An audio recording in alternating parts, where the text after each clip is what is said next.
Hi, I'm Annie Botticelli, and welcome to my May 2020 horoscope report for you. I am over the moon excited to announce the launch of my new book, Planetology: How to Align with the Natural Rhythms of the Universe. And this is published through Watkins Media in the UK, and facilitating distribution worldwide is our partner, Penguin Random House. You can look up Annie Planetology in any search and you will find it for pre-order, and you can get more information about it. I'm very excited, and I hope it really helps you because that's the intention of my creating it. So I'm going to give you a quick introduction here, just about some general things to know, and then we'll get into some a lot of sign-specific things, really focused on Venus retrograde, where it's going to show up for your sign, and the special things to know about that, and also where this June 5th eclipse is going to show up in your chart. This is really critical because we are entering eclipse season very hot and heavy as of May. You might start to see eclipse manifestations even in April, 6 to 8 weeks before. The eclipses tend to get very hot, and we've got this grand finale of the Capricorn Cancer eclipse cycle. So lots of things involving home and work, and as we see now with what's going on with the coronavirus and all of the breakdown of things in the world that seem to be related to the coronavirus, but really all of this is astrological. A lot of topics of home and work and working from home and distance, everything about distance and distancing is coming up in a big way. So this eclipse cycle is going to bring a lot of information about how this is all going to go. Definitely stay tuned. After this video, I will be putting at the end my video called The Astrology of 2020, and that's going to be my input on the coronavirus as it relates to the astrology, things that are going on with the systems in the world, and how I believe we can make the most of the opportunities that are coming and deal with the challenges that are also here. Okay, so definitely listen for that after this video.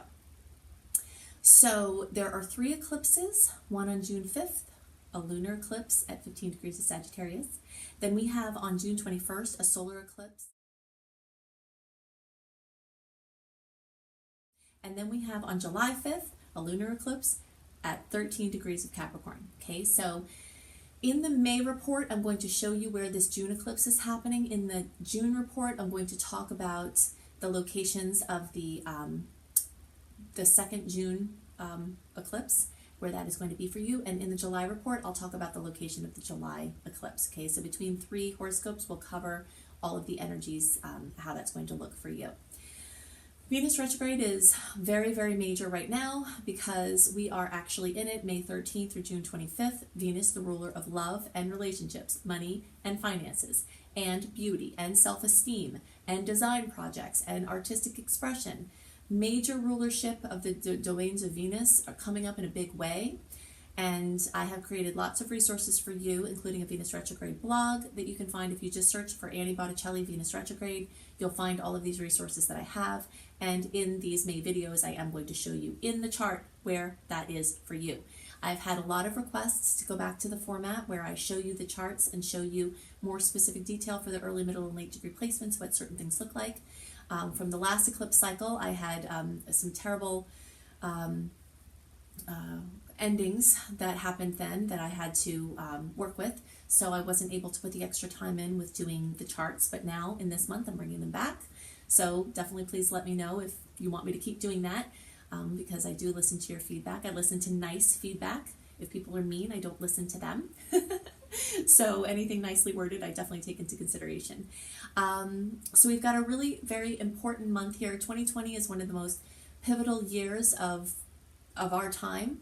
And so May is another cog in the wheel of this time. So I'm going to go into a lot of those details of what that Venus retrograde specifically is going to look like. So let's go ahead and drill down to this sign specific. Oh wait, one more thing. I am creating a free course on claiming victory from viruses. Okay, this topic is very near and dear to my heart, which I will explain in detail in the actual course, why I know so much about this.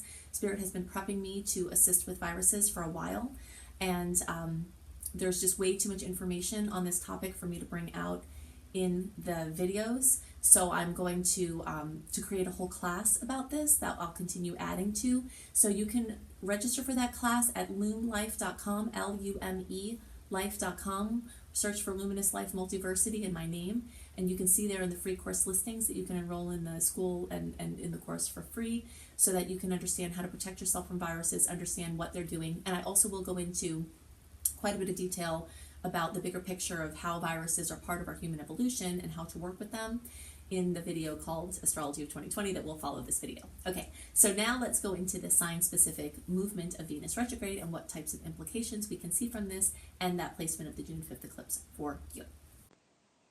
Hello, Scorpio friends. Okay, so to make the most of the information I'm going to give you, it will help for you to know what area of the Scorpio spectrum you were born. So early Scorpios are basically our October born, or 0 to 9 degrees. This reading is also just as valid for you if Scorpio is your moon or your rising sign. Middle degree Scorpios around November 1st through 10th, or 10 to 19 degrees, and late degree Scorpios around November 11th through the rest of the sign, or 20 to 29 degrees. The reason why I say days around is because the sun doesn't move into Scorpio on the same day every year. It toggles a little bit, and so these are roundabout dates, but the degrees work if you know those, and what I've given you here will get you close enough. Okay, since Venus rules love, beauty, money, and design projects and self-esteem, when Venus is retrograde, it covers a lot of ground. And the whole process takes about 4 months. So even though May 13th through June 25th is the official retrograde, you'll see things starting to show up in the pre-transit shadow period that starts April 11th, or actually April 10th. And after the transit and the post-transit shadow period that ends through around July 30th. So all in all, it's 4 months, with this May 13th through June 25th being the very active part, but with every day after June 10th you get in, closer to May 13th, it's getting stronger. Just to quickly clarify something for your education purposes, I had somebody make a post in my last month's video saying, I don't buy into shadow periods before and after retrogrades. So I just want to help everybody understand that shadow periods are not made by Annie. I did not invent or create shadow periods. These are mathematical calculations that are based on the degree at which the planet goes retrograde and the degree at which it goes direct.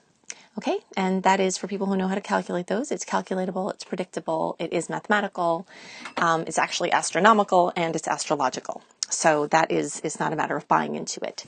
It's a matter of becoming aware of what the implications are and looking for them.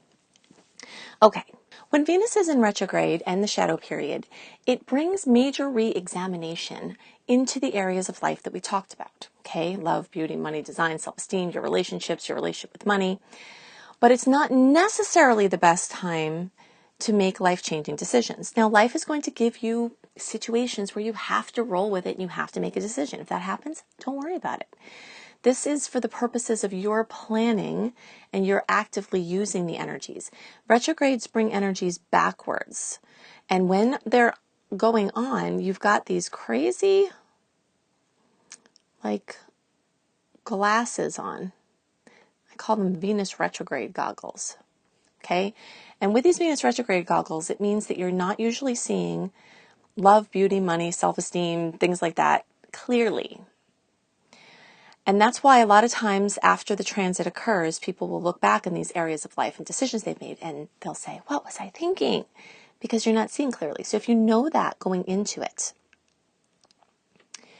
then it will help you to not make, decisions that you might not want to make. So assessing, researching, working in the backdrop, experimenting without long commitment, doing things with low stakes, short-term things that you're doing, or staying the course, just like doing what comes or doing what you'd already been doing. Those are fine to continue through the retrogrades.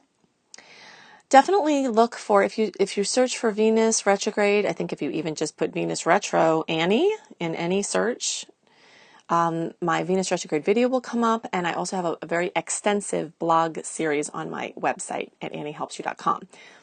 So definitely check out those resources, because there's so many things about this transit that I can't cover all at this moment. And I did also talk about it pretty well in the April report. So now we're going to talk about where, what house, what field of experience this is going to occur for Scorpios, because it's going to be Venus. Venus is retrograde in Gemini for everybody. So everyone in the zodiac will experience what that means. And what that means has to do with Gemini rules cars and modes of transportation and writing and speaking projects and editing and communication devices. So those areas are going to have this spin of things coming back from the past. So it could be something positive from the past, or it could be your friend promised you a computer when they were done with it, and all of a sudden you have a new computer because they told you they were going to do it, and now it's come, you see. So that's going to be true for everybody. It's going to be retrograde from 21 degrees of Gemini back to 5 degrees. So we have to see where that is for each of you. Early degree placements, that's pretty much in the 8th house, but the deeper into the early degree placements you go, some of that can also show up in the 7th house. So we've got early, your primary experience is going to be in the 8th house, especially if you're like at the very beginning of the sign. And with every day towards the first 9 days of the sign, first 9 degrees that you trek, you're getting a little more of the influence of the 7th house. We'll talk about what this means extensively. I just want to show you on the chart because I was without the charts for a long time because of things going on in my life. I couldn't take the extra time. But now I'm bringing them back because everyone is asking for them. Okay, so for middle degree placements, 21 back to 5 degrees is in both houses. And for late degree friends, that's going to be primarily your 7th house, although depending on your exact placement, you might get some little whispers of the 8th house, okay? So the 7th and 8th houses are what's being covered here. Since Venus already rules the 7th house, it's just going to be double helpings of relationship. And Venus doesn't rule the 8th house, but the 8th house is also about relationship and money. So you're going to have just very much about money and relationships showing up here. The 7th house has to do with partnerships and relationships of any kind. And the 8th house has to do, it's called other people's money. So things like inheritances, family money and resources, marriage or partnership money and resources, lotto, sweepstakes, other winnings, venture capital funding, loans, financial gifts of any kind, credit cards, stocks, debt, credit, are more likely to come up, and things from the past are more likely to come up. So a loan you were trying to get could come through. Funding that you were trying to get could come through. Debt that you didn't pay could become due. Taxes from the past could come back and either give you a surprise, hey, you actually have money from the IRS or wherever. Or it could be something due. Past romantic interests are very likely to return for everyone in the zodiac, but especially for all Scorpios because of this 7th and 8th house focus. Issues from the past also very likely to resurface. But wonderful things from the past are very likely to resurface as well. So any work that you've done up until now can show up in a really big way. And that's the beautiful thing about Venus retrogrades is you will know where you're at. If you've been doing work on your relationships, it will show you what you have done and what has worked and what you still have to do, because the things that are still issues for you at this time will very likely come up in your relationship with money, your relationship with people.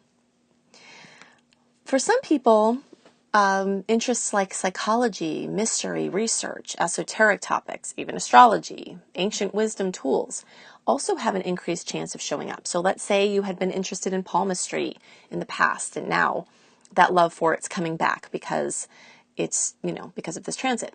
And also since Venus rules the money aspect as well, it's, the idea of making money with one of these things and earning money and making money, how you use your money is going to be very much under scrutiny or a topic of focus. Okay, so some questions to ask. Just give you something nice to look at while I'm giving you the rest of this information until I need to look at the charts again. So some questions that tend to come up or that you can proactively ask to help understand the best way to use this. And this is going to be primarily for the early and middle degree placements, but as we talked about, you could get some whispers for the late degree placements. How can you add more substance to your life? How can you connect with powerful partners and create synergistic outcomes with your combined resources? How can you pay off or manage debt? How can you be smarter with money? Things like that. So individual and couples counseling is very much indicated.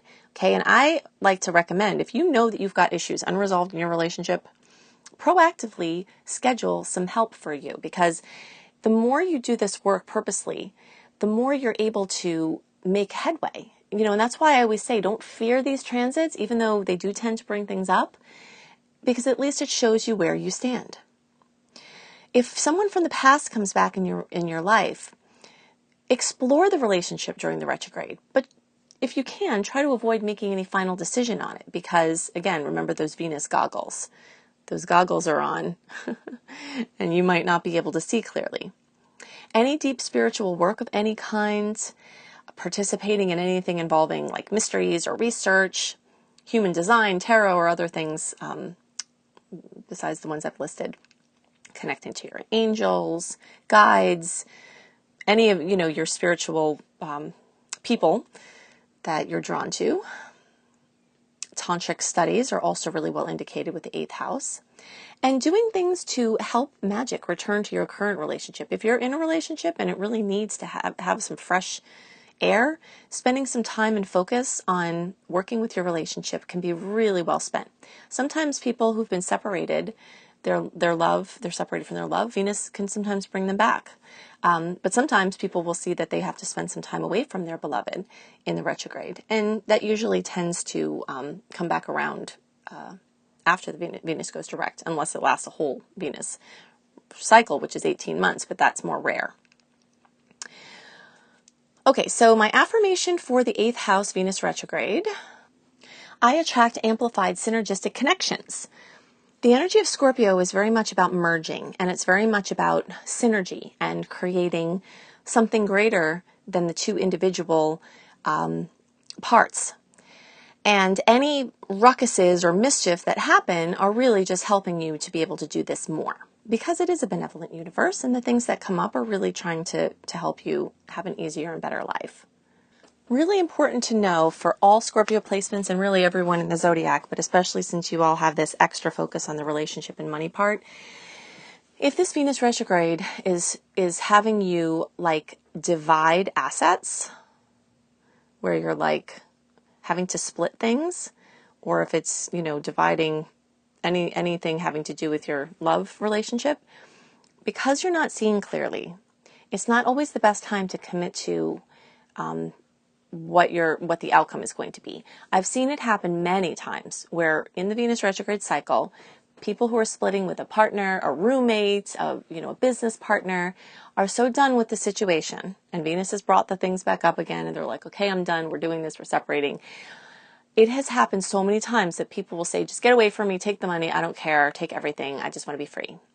And in some cases, that will still be what the best answer is. But do know that a very high percentage of the time when this happens in Venus retrograde that I've seen, people regret not holding on to what was theirs.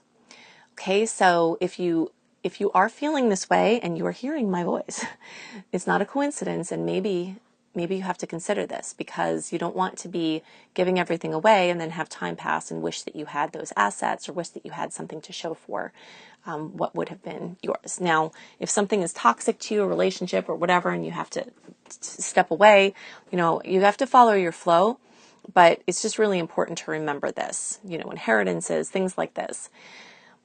Try to make sure you're getting what is yours in fairness. Venus retrograde is also a worst time to try to put a lawsuit against somebody. So if you have to sue someone, follow your flow. And for some people, this could be different in certain circumstances. But a majority of the time, people who file suit against somebody else during this time, And this is specifically usually involving like love, money, things like that. It may be different for a criminal suit. I haven't really looked into that.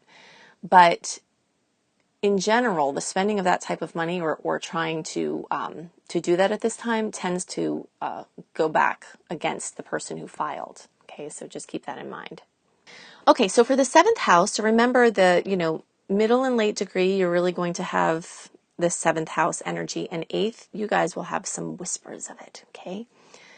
So here are some questions to ask when Venus comes up as retrograde in the 7th house. In what ways do you perceive your current relationship of any kind with your neighbor or your lover or whoever as helping you on your highest path? Or is it serving to hinder you? Okay, so these are questions to ask, but again, not necessarily like make a decision about unless it's an internal decision, to make a last-ditch effort to do as much work as you can. And that's the other thing too, like if you feel like you're really done, see if you can do some inner work and work with the person, because that's why it's indicated to not leave somebody in the retrograde, unless of course you're in danger or there's some other extenuating circumstance you really have to, because feeling like it's not quite wrapped up or like, that there's unfinished business is a tendency if somebody separates during Venus retrograde. So if you want to have a clear break with the person, see if you can do everything that you can so that you don't have to look back on the decision that you made and have regret for many years to come, which sometimes happens with this. Okay, are your perceptions correct? Or are you projecting your internal issues on the person or relationship? These 7th and 8th houses are funny like that. I'm just going to use the early chart, but this is true for everybody. These houses in the chart, we tend to project them out on other people. It's such a personal, these relationships bring up so many things. The relationships bring up so much for people. So we tend to project out onto a partner things that very deep within our unconscious that we may feel about ourselves, even if we're not aware of it, or that may be in our psyche somehow, in our being, in our family line, projected out onto the partner. And maybe they are also doing it, but this is a good time to ask, like, how much of what you are thinking is the other person is a pattern that you brought to the relationship? How can you shift out of negative patterns in your relationship? How can you create win-win relationships? How can you be better heard in your relationships and better hear others? What contacts from your past may be helpful to your visions? Retrograde with Venus is amazing for going back to old customers, old clients, old ways you made money, business ideas that you had to develop them more or to, work on them in the backdrop or, experiment with them. Many people will have people come from the past that want to give them money, maybe if you were owed money, or have an idea of somebody you worked with that say, hey, you want to get a gig going again or whatever. So people who you're drawn to connect with, it's usually well indicated to do that at this time. Something else to ask during this time is, what is it you really want? And what do you need to be able to communicate your needs and desires? Because a lot of times there are very willing partners in every capacity in your life, but if you don't know exactly what you want, they can't give it to you. And there's many a frustrated partner saying, if you could just figure out what you want, I really want to help you to get it. But without that clarifying point, it affects the relationship. So doing individual and couples counseling, doing things to return magic to the current relationship, playing with things that were fun, in the past, and re-exploring your previous relationships of any kind if there's something that feels like it's unfinished business. Exes tend to show up a lot in different capacities during this transit, and especially if you have it in the relationship houses, as you all do. Okay, so the affirmation that I have for this 7th house retrograde is, I choose to sharpen my listening skills as it relates to self and others. The more you can hear yourself, the more you can share what you need with others, and the more you can hear others, the more you can make your relationships better. Okay, so I'm going to talk about just a couple of quick things, and then I'm going to show you where that first lunar eclipse in that triad of transformation, 3 eclipse experience we're about to have June through July. I'll tell you where the first one's going to be, what house that's going to be in for you all. But first, let's just talk about the fact that in May, and I'm using the early chart again, but it doesn't matter because we're not really looking at the houses. I'm just looking at the planets and the signs. So this is true for all of you. With the Sun and Mercury moving through Taurus, remember that this opposes your sign.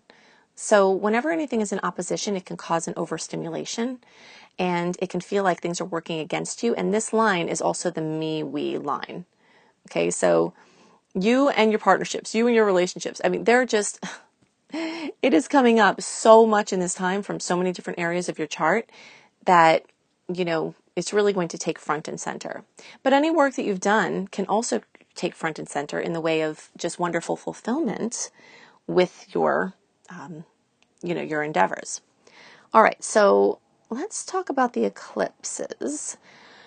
This one is the first one in the series is June 5th, 15 degree lunar eclipse and Sagittarius. All right, so I'm going to talk about the second June eclipse in the June report, and I'm going to talk about the July eclipse in the July report. But I'm talking about this June one in May because if you've been watching my videos for a while, you know that you start feeling these eclipses, the news, the information, at least 4 weeks before, sometimes more. Even April can be fair game for these eclipse things to start coming through. But definitely 4 weeks before. All of May is hot for this June 5th. So we're going to talk about that.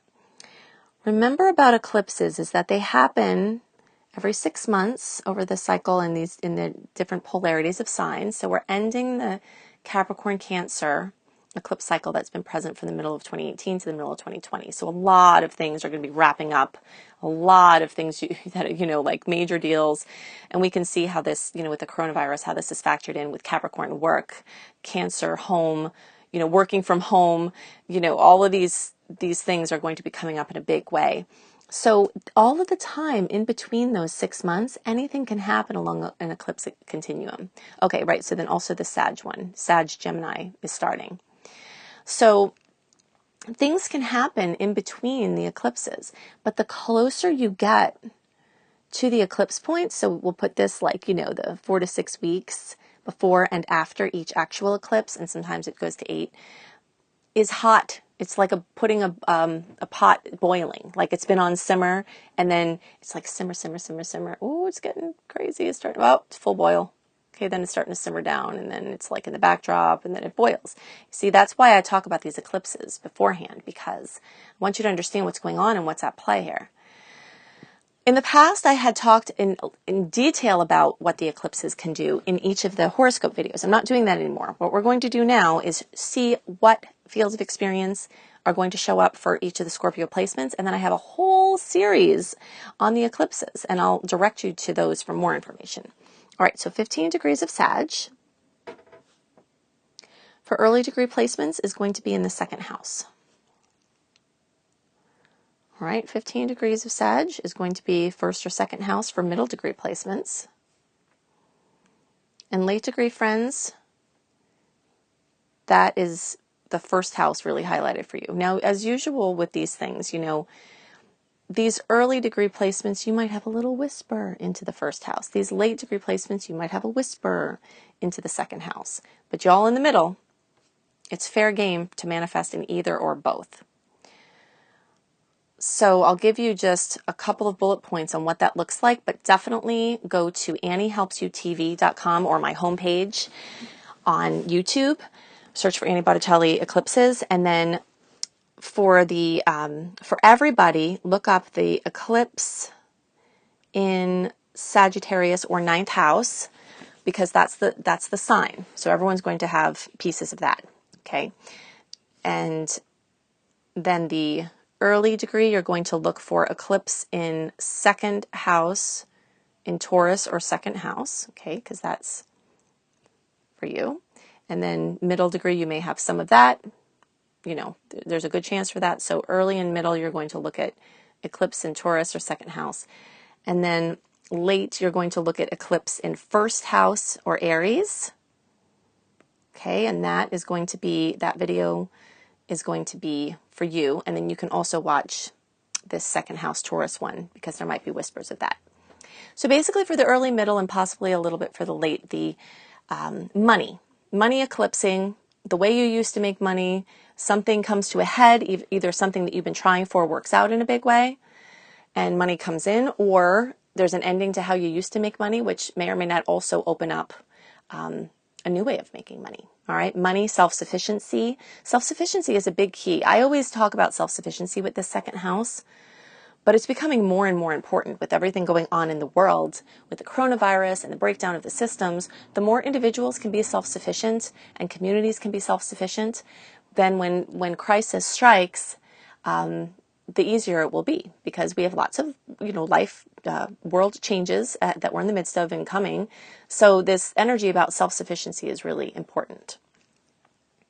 Some people lose jobs, some people gain jobs, but basically work, money, income is a big thing. And then you can see the video for more details. So for the middle and late degree with a whisper for the early degree, this first house is what is being accentuated. And that can have to do with your physical health. So physical health crisis or physical health triumph, overcoming an addiction coming to a head and then you having to deal with it, symptoms flaring of a medical thing, something with your image, trying to figure out what you're supposed to be doing with your life, who you are, how you're walking in the world, your wardrobe, all of these things, which, remember, at Venus retrograde, it's not the best time to spend a bunch of money in these things. It's more a good time to experiment and to try things on rather than doing anything permanent like a tattoo or cutting all your hair off or any bold moves like that are not easily changeable. But questioning those things and researching those things, as to who you are and how you're showing up in the world is going to be coming up in a big way. But definitely watch the Eclipse video series, because I give you examples of ways I've seen this show up over the years of tracking this. Okay, so definitely look in the notes below this video. If you click the little arrow that says more underneath the video, it will reveal written notes. In those notes, I have the links to my Venus retrograde video. I have the links to the blogs for Venus retrograde through the signs and houses. And I also have the link to LUNAR.com, which is where you can register for that free class on claiming victory from viruses. And you can also see my other resources, including my course, Becoming a Professional Astrologer. Astrology is always important, but in these times of what the types of things that are going on now, understanding astrology in a different way can be very, very helpful to our own individual peace and process and for helping others. So if you want to learn to do that, you can check that out at lumelife.com as well, LUME-life.com. And you can see more blogs at anniehelpsyou.com. I have lots and lots of blogs. And at cozybysweetstarlight.com, you can, again, this link will be in the notes underneath as well. You can find written horoscopes by me and astrology kissed blogs, how to use astrology in your day-to-day in wonderful ways. Most of the resources that I create for you are free, so make sure that you tap into those. I only have a very small amount of paid services compared to my free resources, and those are for people who want to go deeper into my teachings and my work. But otherwise, just know that there's so much for you. Just explore the websites that I'm sending you to. So I hope you have a wonderful month. I hope that you can stay positive and make the most of the opportunities that are coming to us through these transits, the big ones and the small ones. Venus retrograde is actually a big one, but it's kind of dwarfed in some ways underneath the titans of the zodiac clashing in these Capricorn placements. But it still is going to have Venus retrograde, even though it's on this different level than these big guys. It's really going to have a lot of effect on your day-to-day experience during this month and beyond. So I do hope you have the best month possible, and I'll see you soon. Bye.